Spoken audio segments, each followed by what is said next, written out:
So this is the 3DO interactive multiplayer. It was originally conceived by the 3DO company, which is founded by Electronic Arts founder Trip Hawkins. As you can see, it's a big black box. I have the Panasonic here. There were several different models manufactured by different manufacturers, including Gold Star and Sanyo. The one I have here is the Panasonic FZ1. One thing you'll notice is there is only one controller port in the front, and that's because with the 3DO you had to daisy chain the controllers together, which is rather annoying.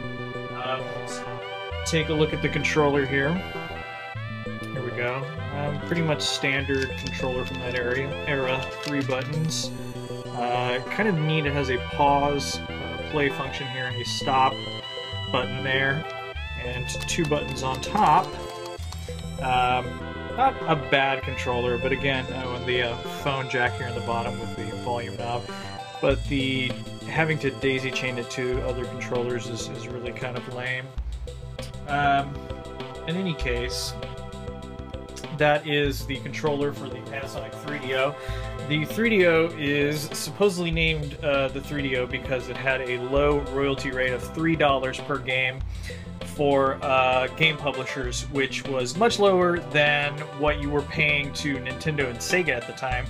But as a result of that $3 royalty rate, the hardware was incredibly expensive, and so the 3DO launched somewhere around, I think, $699, and then it went down $100 each year, eventually being phased out altogether. It's pretty typical of a CD-based console of that era. Just think really early FMV games like Corpse Killer and Night Trap. Although they looked better than the Sega CD counterparts, they're still really terrible games, and I'll show you exactly what I mean when I go over some of the games for the 3DO. So as far as hooking the 3DO up, you have some choices in the back. You've got an RF switch out. You also have S-Video, which was pretty neat for the time, which is stock. And you also have your composite yellow, red, and white. So that's pretty cool. All in all, the 3DO went on to sell 2 million units. So let's take a look at some of the games for the 3DO. Actually, before we get to some games, I do want to mention an interesting feature. The 3DO has a built-in screensaver, and it takes you through outer space and an asteroid field, as you just saw. And then finally, it spells out the slogan of the 3DO, "Welcome to the real world." Welcome to the real world of terrible games, like Rise of the Robots. This game is one of the worst fighting games I have ever played, ever, on any platform, and it has way too many cutscenes. I had to press start 3 times just to get to the title screen, and then, even then it wasn't happy. It had to show me some more terrible computer-generated graphics, like this, and this. And then keep in mind I'm pressing start over and over again just to get to the fighting part. And then this. It's like the developers were concentrating so hard on all the FMV stuff, they actually forgot to program a game, and then they had to rush and put one together at the last second. And then you got something like this. Really crappy, subpar fighter with terrible controls. Yeah, Rise of the Robots. It's bad. Next up we have Quarantine, a vehicular combat driving game, and it is, well, you can see, it's got a pretty bad frame rate, it's very repetitive, and there's just not much to it, so yeah, Quarantine, it's bad. Are you starting to see a pattern here? Well, let me break that for you. Next up we have Advanced Dungeons & Dragons Death Keep. This is a first-person dungeon crawler on the 3DO that's actually fairly decent. It's not one of the best games on the 3DO, but I certainly had fun messing around with it. It's certainly worth a try if you enjoy this sort of game. Next up we have Corpse Killer, which is a higher resolution version of the Corpse Killer that you could buy on Sega CD, and holy crap is the dialogue terrible, and acting, and game. Ugh. So as you can see here, it is a first-person shooter on rails, and yeah, it's as bad as it looks. As a matter of fact, it's pretty much entirely this and cutscenes. What I thought was really interesting is if you just stop shooting, then this guy just kind of shambles all the way across the screen. Hey, zombie, over here. Look at me. Hey, over here. Hey, oh, there you go.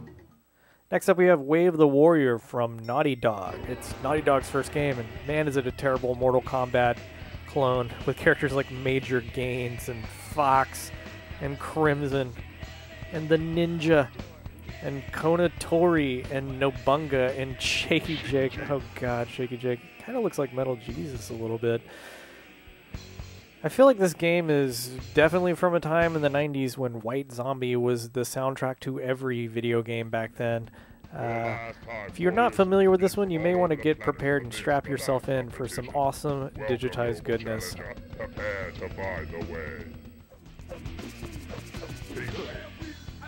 So yeah, it's a shitty Mortal Kombat clone, but despite the fact that it's a shitty Mortal Kombat clone, I still think Naughty Dog did some things right in this game. They were showing promise even back then. Next up, we have Plumbers Don't Wear Ties, and I'm not going to spend a whole lot of time on this one because angry video game nerd, but yeah, it's one of the worst games ever made. So, who do you want to make the first move? Basically, it is hit A now. I guess you would call like the equivalent of a dating sim. You make choices and try to woo this voluptuous blonde here. There's no actual video. The picture is terrible. The audio is terrible. The dialogue's terrible. I'll let you see for yourself. Hi, my name's John. I'd like to make you, meet you. Oh, god damn it. So yeah, you can see what caliber of game we're dealing with here. Also, it takes a turn for the worse later. You know, perhaps something can be worked out after all. Yes?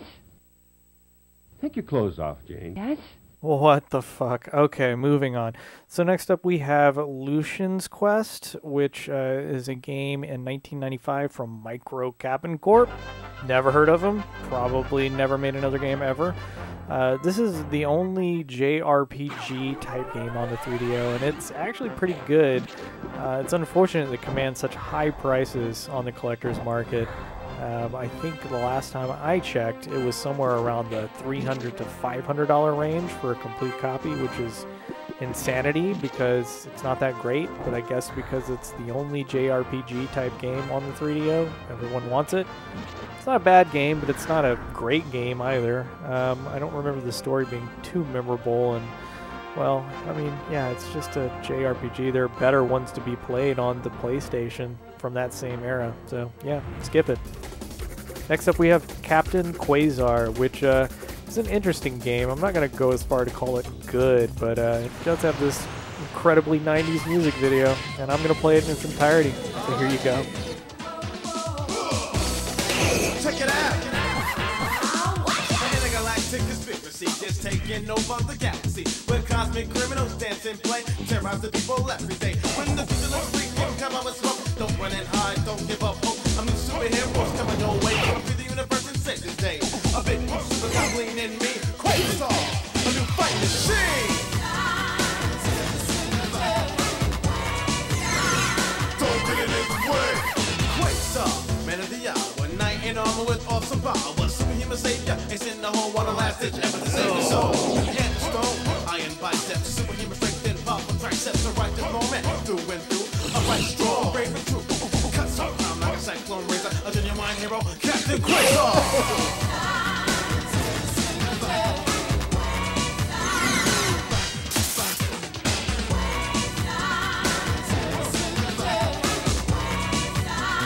Don't get in his way.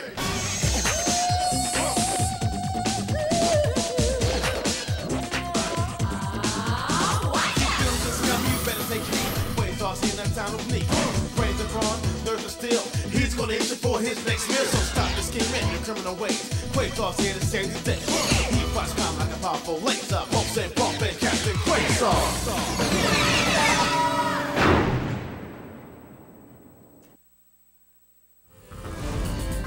Oh man, the 90s were rough. So this is Captain Quasar, the actual gameplay, and as you can see, it is an isometric shooter. The objective is to go around the level and destroy all the nukes before they are set off, and kill all the bad guys. It's pretty mindless, button mashing fun, but strangely satisfying. There are also little hidden passages and stuff. So yeah, this is one of the better standout titles on the 3DO. Well, that's it for episode 14 of Retro Buyer's Guide. I hope you enjoyed it, and thank you so much for watching. Please subscribe if you enjoyed this video, and click here to watch another video. Thanks again for watching, and until the next episode, happy collecting.